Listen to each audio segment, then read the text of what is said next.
Sveiki, su jumis yra Svajonių Taro. Prieš save matote 4 variantus. Žiūrėsime, kokie yra santykiai, kas blokuoja šitos santykius, dėl ko santykiai galbūt neveikia, arba apskritai, jeigu yra gražūs santykiai, kur galbūt yra kažkokios problemėlės, pažiūrėsime, kur eina santykiai, kokia linkme, pasirinkite vieną iš 4 variantų ir žiūrėsim. Jeigu reikia laiko, sustabdykite vaizdo medžiagą, pasižiūrėkit, panagrinėkite ir tada nusprendę galite toliau žiūrėti. Ką dar noriu paprašyti, tai informaciją, kaip su manim susisiekti, kaip su manim kontaktuoti, rasite komentaruose. Šiaip turiu Facebook'e anketą Eglė Vaitelytė Slavinskienė ir dažniausiai per ją atsakinėju jums į jūsų klausimus, darau konsultacijas ir įvairiausio pobūdžio konsultacijas darau ir santykiams. Santykiams yra su kosmograma. Pirmą kartą, kurie pas mane kreipiasi, darom ir kosmogramą. Tai yra nulemti dalykai, nulemti santykiai, nulemtos problemos, karma ir taip toliau ir taip toliau. Tai va, viskas įeina ir kortų būrimas ir viskas. Taigi, jeigu jau pasirinkote, pradėsime nuo pirmo varianto. Kasgi čia santykiuose vyksta. Taip, pasižiūrėjau. Tu? Tai suriškinsime, nesiryškina kažkodėl. Taip, pasižiūrėjau, ar matosi kortos taip. Pažas penktagalių iškrito, parodo moterį visgi nepriklausoma. Jeigu vyrai žiūri, aš matau, kad jums trūksta dėmesio, jūs viską skyrite, viską moteriai ir dėl jos labai stengiatės. Bet moteriškės yra nepriklausomos, finansiškai stiprios, mėgsta dėmesį. Šiuo metu jos yra tiek nepriklausomos, kad daugiau rūpinasi savimi, savo gyvenimu, savo tobulėjimu, eina galbūt su draugiam susitikti, gerai laiką praleidžia, kažkur važiuoja, eina ir į spa ir tikrai žmogus gyvena savo dėl savęs, myli save ir save gerbia. Ir yra finansinis saugumas toksai pas moterį. Ir jeigu jūs esate moteris, labiau rodo, kad jūs jeigu ir turite partnerį, tai jam neskiriate tiek daug laiko ir dėmesio. Tokiam žmogui labai trūksta dėmesio. Bet jeigu tie santykiai yra gražūs, tai yra ir meilė, ir vaikai, ir finansinis gerbūvis, tiesiog daugiau skirkite dėmesio savo partneriui. Bet ties, kurios yra neturi partnerio ir yra atsiskyrusios dėl to, kad buvo labai skaudžiai įskaudintos. Matosi ir įsiskyrimas buvo, ir buvo pasimetusios, galbūt kai kurios gedėjo. Ir čia yra, kada buvo be galo sunku ir jos yra be galo įskaudintos, dėl to nenori prisimti jokių santykių arba negalite atsiverti partneriui ir atsiduoti santykiams, atsiduoti jausmams.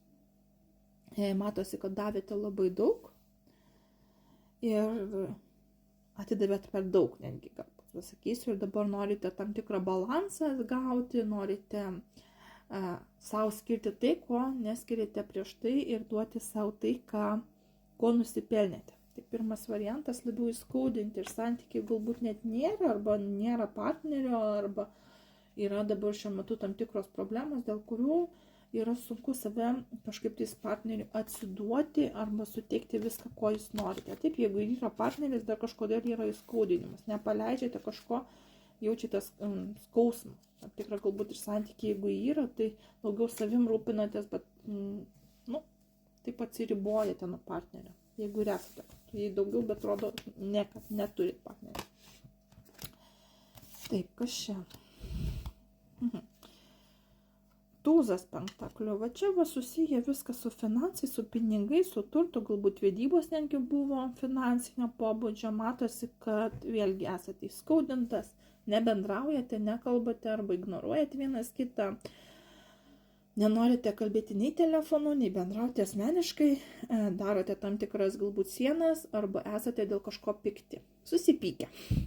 Vieni yra susipykę, kiti tiesiog padarė tam tikras ribas ir jis sako, jeigu nebus kažkas pakeista mūsų santykiuose, šitie santykiai nenoriu, kad eitų. Iš tikrųjų, Jūs galvojate, kad jūs norite mylimojo arba meilužio, bet jūs nesate pasirengę tam. Jums reikia dar skirti laiko savo ir išsiaiškinti, ko jūs iš tikrųjų norite.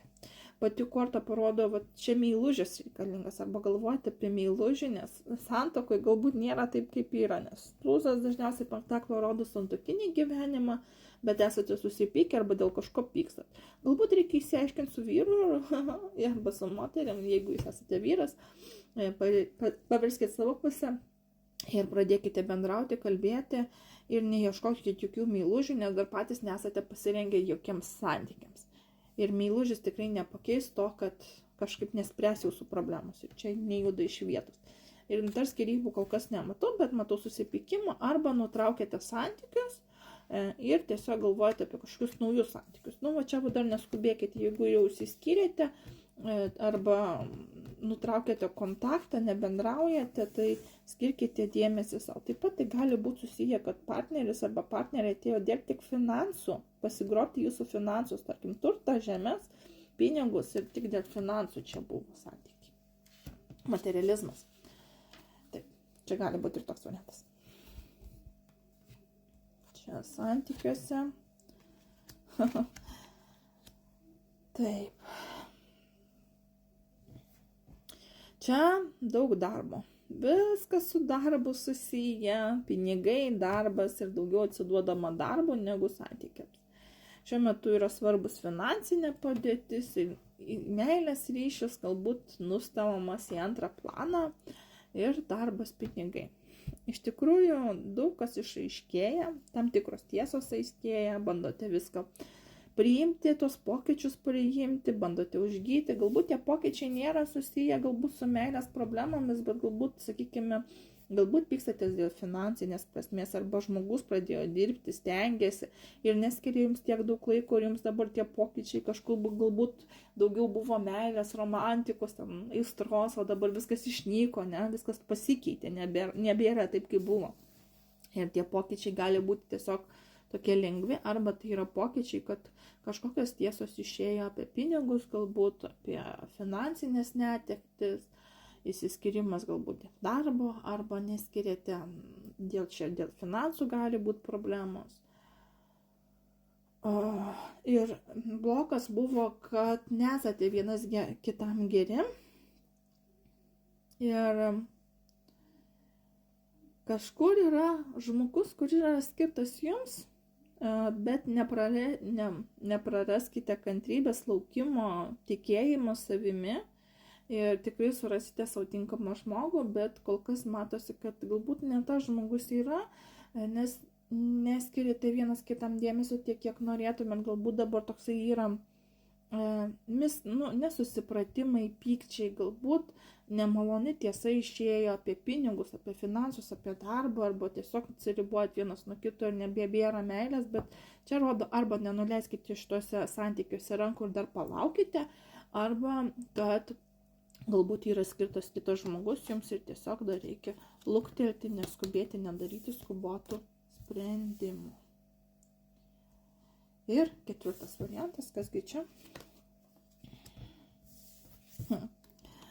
O čia matosi, kad eina žmonės, kurie stipriai vienas kitą myli.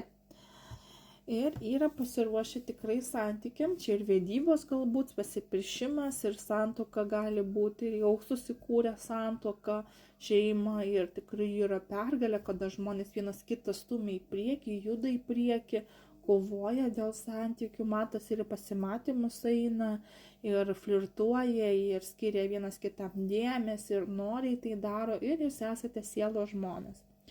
Kad vėlgi, tai gali būti ir tokia situacija, kad jeigu blokuoja, tai kad galbūt turite ne vieną sielos žmogų ir daug kas rūpi, ir čia gali būti ir kaip draugas, ne, kada jums rūpi ne vienas partneris ir galbūt santykius irgi žiūrite kaip į draugystę.